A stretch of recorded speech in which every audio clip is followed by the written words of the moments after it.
Well, hello folks, I'm L.A. Little and this is your daily TA wrap, where we take a look at these markets and we do it from a neoclassical perspective, each time asking ourselves what happened today and what might it tell us about the coming days. I do this show 4 times a week, Monday through Thursday, live at 9 o'clock Eastern Time here from the base of the Rocky Mountains, folks. Talk about a base. Man, the Fed has a base, and it is believable, I guess, because the Fed is walking a fine line and has everyone believing that they know exactly what they're doing. At least the reaction of the market seems to suggest that. Fed came out with its minutes today, or actually with its announcement today in terms of what it expects to do. It does its tapering, pushes 10 billion more off the pile, and so far, you know, what is it, about 40, I guess it's 40 billion now that they've cut back. So far the market continues to rejoice in that news, and that is not what was expected. That certainly wasn't expected, you know, the first couple times it became evident that they were going to do it at some point. But so far, you know, the economics, they've been able to say it was the weather, and some of the recent numbers seem to suggest it was the weather. I mean, we had a Chicago PMI today that was really very good compared to the GDP number, which was really bad. And so from that perspective, you know, it looks as if the economic news is supporting the idea that this economy is lifting off. Therefore, the Fed needs to taper, and therefore they're on top of the situation, right, and taking care of everything. Well, I can guarantee you they're not on top of the situation. Yeah, they have some better econometric models than most of us. But we're talking economy, we're talking economics, we're talking people, right? It's hard to judge what people are going to do. And, you know, if the mindset flips and people really think that things are getting better and they go out and start spending their money, then things probably get better. But as long as they're worried about the future, and I think if you think about the demographics, there are more and more people that are more and more concerned about not losing what they have, more so than trying to get more.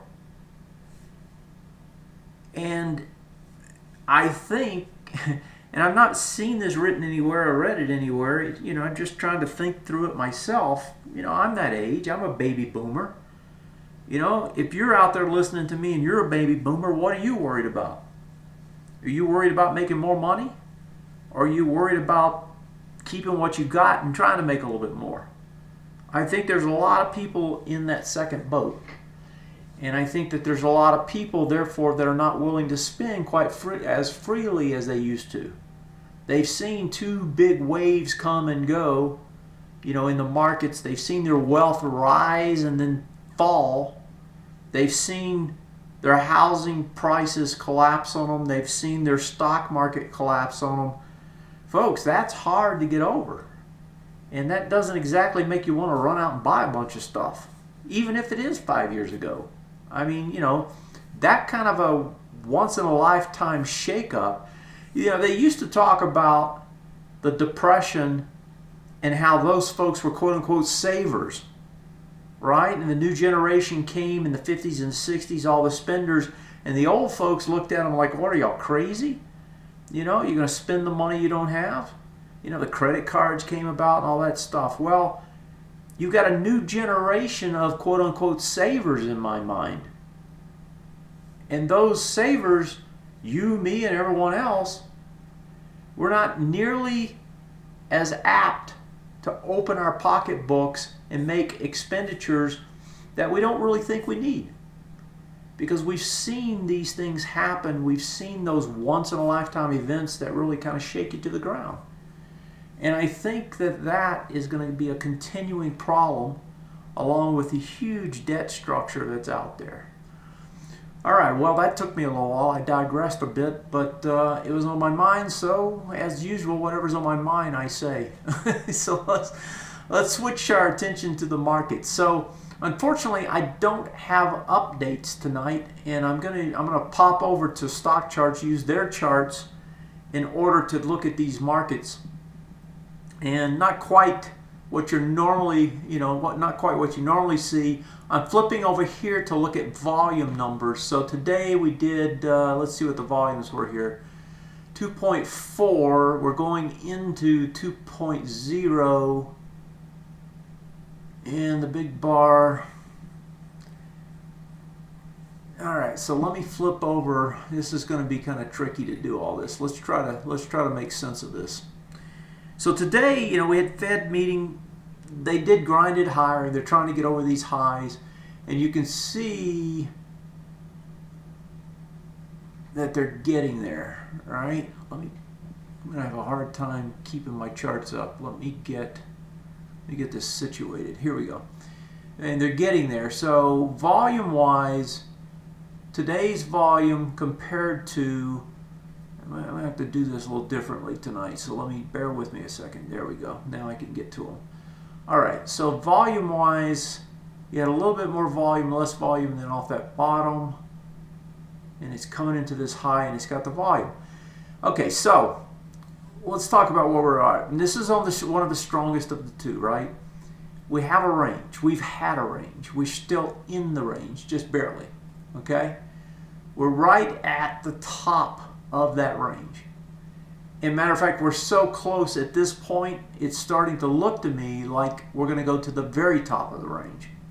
And what I mean by that is this range that's been holding with a little bump above it and a little bump below it, looks to me like it's going to go try to test this one more time. Okay, but to do that, it still has to get back over this big bar that's over here, which had the huge volume. And that's what it's grinding up there and trying to do. ABCD structure, if it gets over this, but we saw an ABCD structure, a small one over here, it completed. Actually, that one was okay. This one actually is going to measure somewhere. So, if you're taking the bullish case, you come off these lows, you come to there, and that projects up, right? That's a fairly large move up here if it actually projects. And so ABCD structure in place on the daily. There's also one on the weekly. So if I pull over our charts here and look at it on the weekly, you've got an ABCD structure here as well.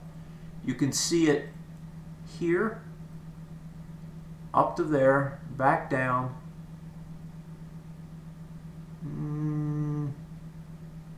Actually, that's not true. The structure is different. It's from here. Yeah, it's here all the way up to there, back down, and then up, right? So that's a fairly large structure. So if this triggers and really does carry through, it's a big structure on the way up. That's the S&P, okay? And right now, it appears to me that this S&P is going to do its best to actually push right up to the top and test this top. Getting over this bar is going to be the key. The reason I'm kind of hesitating on that is because you got a lot of data tonight and Friday. In particular, you got the employment number on Friday, but the big data to me is all the PMIs, the flash PMIs tonight and tomorrow across the world. And those numbers, those are going to be the freshest economic numbers. They are the freshest economic numbers you get every month. And they'll give us a better view, even though they're just surveys. They give you the closest, fastest reading of what's happening in the economy. Not here, but around the world. Okay, so that's the S&Ps. The Dow actually got over, and we can look at the Dow here. The Dow actually got over a B structure on an ABCD structure on the way up, a bullish ABCD structure. This gets over it on the daily. It also has one on the weekly. That projects higher. It's got to get over the top. It looks to me like it will test the top. Volume, really nothing, but you know, it's over it, and it's heading up there. And we're talking just a few points away, so it seems hard to believe that we're not going to get up there and test it. 16, you know, at this point, 16,631. We're talking 50 points. 50 points is nothing. I mean, we can do that on the open. So Dow, going to try to test the tops. And now if we move to the weaker guys. So popping over to the weak, or the less strong, maybe I should say. Let's see here. Let's go to the NASDAQ. So on the NASDAQ, and I'm going to have to pull this to get the volume, so let me try to do that real quick. And I think it's Comp Q here. Yeah. And let's see what these look like. So today, really no volume. So as we push up, no volume. So let's go back to our charts. So you're coming into this big bar, and did we get over it? 41.11.59. Yeah, just barely. Yeah, so again, just like the S&Ps, we can say that we have an ABCD structure in place, right, trying to get higher. And if it does, it's going to take us up to this area, right? That's where it's going to project to. That's a pretty good move, and that would change the whole patterness of this if it were to happen. The downside of this is it may or may not happen, and the reason I say that is because if you look at the weekly, and we just flip this to the weekly, you actually have ABCD structures on the way down. And so if it gets back, you know, up to that area, you could still have an ABCD structure down. It'd be just a lot less. In other words, there is one right now that potentially is here. If you come all the way back up to there, it still could be one just from a different standpoint, not going to go as deep. But it still would be enough to break out these lows if it happens. So NASDAQ, you know, still not very strong, trying to go up. And if I go over and I look at Apple, you know, Apple we looked at last night, and we'll pull it up here again where we got it handy. You go over the top. Remember last night it was a failure. Well, tonight you go over the top, back under. That's a failure again. So Apple trying to fail, trying to come back.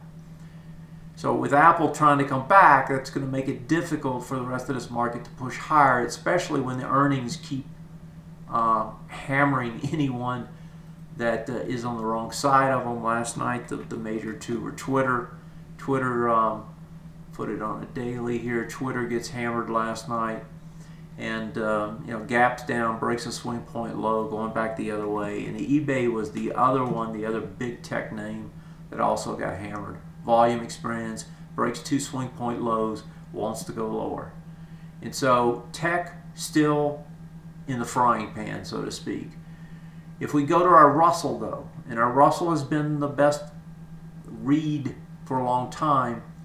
The Russell, here's the weekly, you can see, let's go back to the daily. And on the daily, the Russell actually gets back over, after 3 days being under it, the Russell gets back over the top of the hammer reversal bar. Now the way that hammer reversals work is if you usually see within, you know, a couple bars, you usually see some retrace in there, and that's where you get your test. Well, sometimes it can just go up though and then come back into test. A hammer reversal fails if you take out the lows. Well, we haven't done that yet. But we did come down with more volume, right, than what we had there, but there wasn't a test there. The test there was back into the bars it was coming into, and the one that actually just slid off the screen, and it wasn't quite enough to break it out. So you hang some more, you get over this. Tomorrow to me will be a key day, is can this actually start to move up again, or are we still stuck down here and we're going to come down and try to do it again? So the Russell to me is the one I keep watching, and one of the reasons I keep watching is it's been the lead index for quite a while in terms of predictive powers. In summation, the charts haven't been clean. They haven't been clean for a while. There's been a lot of, it can go this way or that. And it still is that way. I mean, that hasn't changed. And that's why we've been looking as best we can over at the sectors to see what they want to do. If I look at the indexes, just pure indexes, it appears to me, given today, that there's a good chance that we're going to try to pop up there, test those tops again on the strongest indexes, and then probably fell and come right back in again. That's just the way it's set up. If I look at the sectors seem to be in the same boat. Here's the IYT. IYT's getting a nice little bounce, has no volume. Of course, it doesn't matter until it gets up here to something. IYT did a full retest and now is trying to regenerate higher. Again, you can start to project out things on these. For example, you can start to think about ABCD, bullish ABCD structures, right? So if this market does find its legs and starts moving, there's going to be a bunch of these that all of a sudden go from either sideways or even bearish in a number of them, the cases, and start putting in sideways and bullish structures. So IYT, it's going in the right direction, trying to retest, regenerate higher. If we pop over to, semiconductors, and I'll look at the SMH, flat, no volume. If I look at the SOXX, same thing, right? Didn't go anywhere, has no volume. So that one doesn't really tell us anything. It just tells us it can't go anywhere yet. And if I look at the strong guys, XLE had already failed. You got, that's interesting, you got like a little tri-star doji here. That's usually a reversal pattern. Well, it still looks to me like the XLE is going to try to come in. The XLE had pretty much finished off its ABCD structure on the upside. It got 2 failures now. Now it's going to try to come in one more time. The last time it didn't have the volume. We'll have to see if it has the volume. Remember, ExxonMobil reports tomorrow, Chevron the next day. Those are 2 of the top weightings, about 30. It's about a third of this XLE. So, and those guys, let's quickly look at them. They had moved up into earnings and started to sell off yesterday. Today they're right back up there, at least Exxon is, and let's see what CVX is. Same thing. So I did see the drillers start to come off some today. They did perk up, it looks like, at the end of the day. The gas drillers were the ones that were really getting hit. So XLE does still look like it wants to come in. We'll get earnings tomorrow and we'll see if that happens. XLI still looks pretty good. This one's pushing higher. It's got decent volume. The XLK Technologies up there testing that breakdown bar again. It doesn't have the volume again. It looks like it's going to try to fail again. XLF can't even get to the breakdown bar. XLF looks sick. And that is the largest weighting in the S&P 500. And if this thing's going higher, those are going to have to find their legs here pretty soon. XLU and P, those still look okay. XLV also trying to get back to the breakdown bar. It's failing again there. This is like what, 5 out of 6 days it's failing there. XLY also trying to get back up there. Really has no juice. So this one actually looks more like a setup to the downside, right? This looks more like this is what's in effect, not the other way around. So anyway, sector-wise, still mixed market. The only thing that keeps talking the same language is the TLT, and it keeps trying to go higher. So the TLT to me is kind of my bread and butter, back pocket thing. As long as this wants to go higher, I just don't see how the market just takes off. You know, the money's not going to flow to bonds if equities are a better deal. It's just not going to happen. Not at this stage in the structure of the economy, you know, the markets. It's just not going to happen, I don't think. So TLT still wants to go higher, tells me something's happening, and the market's just not quite allowing it yet. Gold drifted back in a little bit today. I saw that silver was breaking down today, so it looks to me like gold's going to try to go lower. Silver breaks, and that's a pretty ugly break. Let me see what the weekly looks like. I think it's coming back into the lows on the weekly finally. So that swing point low is 1826, and we're not too far away from it. So that looks like that one's going to test, and if it gets underneath it, then we're going to get some more damage to the downside. Dollar, even with the gold, you know, coming in, the dollar was coming in as well. So it tells you just you know, how much people want to rush to gold. So dollar's all the way down at the bottom again, and that's on the weekly. On the daily, you can see it more clearly here if we get it in. So UUP, and get it on the daily. And you can see it here. It's, you know, came in today. It's going to try to test the lows one more time. This is like what, I don't know how many times you can test lows and not break them, but it's going to try it again. So markets. Well, actually, before I go to that, let me see if there's any questions. Okay, a couple of them. Let me see what these are. So HY. Okay, history L. Okay, so again, every time I'm talking about this part of the year, you know, 4 times a year, I warn you to, you know, be careful and make sure you know when the earnings are coming out. I don't know where they are on these. I haven't looked. So you're coming into, this is a problem, right? You're coming into an area that should get bought, right? But the problem is you've got 2 swing point lows. And the next problem is you're coming back with some decent volume. So when I see this, I just, you know, it's like, you know, why bother? Go find something easier if you're trying to buy it. If you're trying to short it, yeah, let it break the swing point lows and break this guy. But I suspect you're trying to buy it. So I would just lay off of it. You got to, you know, in these cases, you just have to let them test and see what they want to do. There's, in my mind, there's easier charts than this.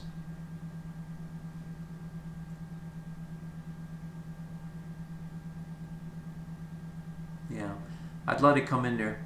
I think, you know, like some of the other charts we've looked at, I think what you're going to find is you're going to get it to come in there. You got some decent volume here on the weekly, but you're going to get it to come in there because of the 2 swing point lows. It's actually going to come in deeper and give you a better buy at a lower price, like maybe 88 or so. So I would just make it come in and tell me what it wants to do. UNL is transports. These are railroads. Or no, UNL. Oh, I thought you were talking about what was that? I can't remember that. I thought it was the transports railroad. UNL looking good. Okay, I haven't looked at this in a while. Huh.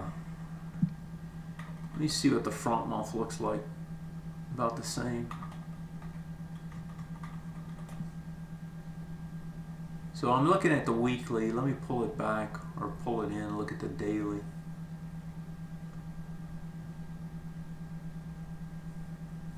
Yeah, let me see what the volumes look like on this other guy. Nothing there either, huh? Well, yeah, I mean, you know, the story here, and, you know, I used to watch this quite a bit because I had a trader that, you know, one of the members that was trading this guy. And so I was looking at it more often. But I've talked about it before. You know, I believe that you're going to see a large reversal, right, just like this, and that's kind of what's taking place here. So you're slowly getting, you know, and remember, this is You know, I mean, look at what we're looking at here. This is a high here, right? That high is from what? That is from 2012, right? I mean, that's this is 2.5 years of trying to turn. I mean, and now we're talking about a big range, but you know, it's $5-6 range. But this thing came from 56.50, you know, straight at 21. So, I mean, it's got a long way to go just to get back up there. And you can see the risk if you're on the short side is a long way up, and that's what you're probably trying to capture, Tommy. So, yeah, let's see what these numbers are here. So this is on the monthly, 2092, 2191. And let's bring it back into the weekly.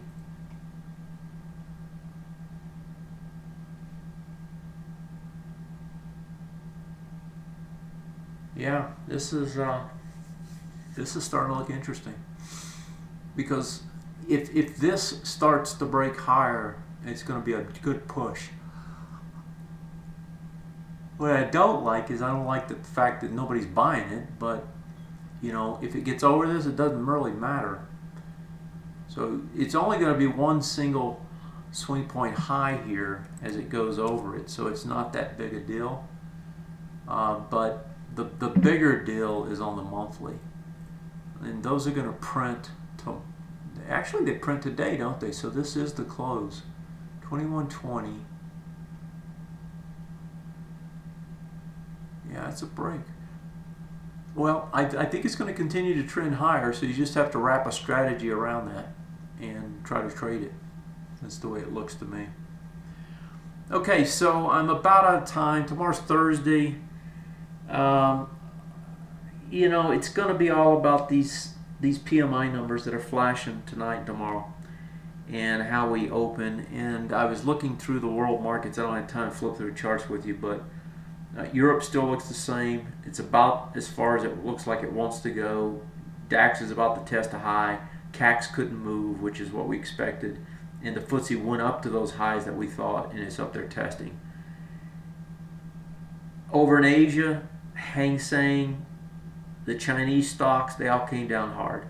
And so they're continuing to show us weakness in that realm of the world. So just like our markets are mixed, some strong, some weak, we've got the same thing around the world. It looks to me like from the S&P and the Dow, we're going to try to push up and test those highs, and more than likely fell up there again.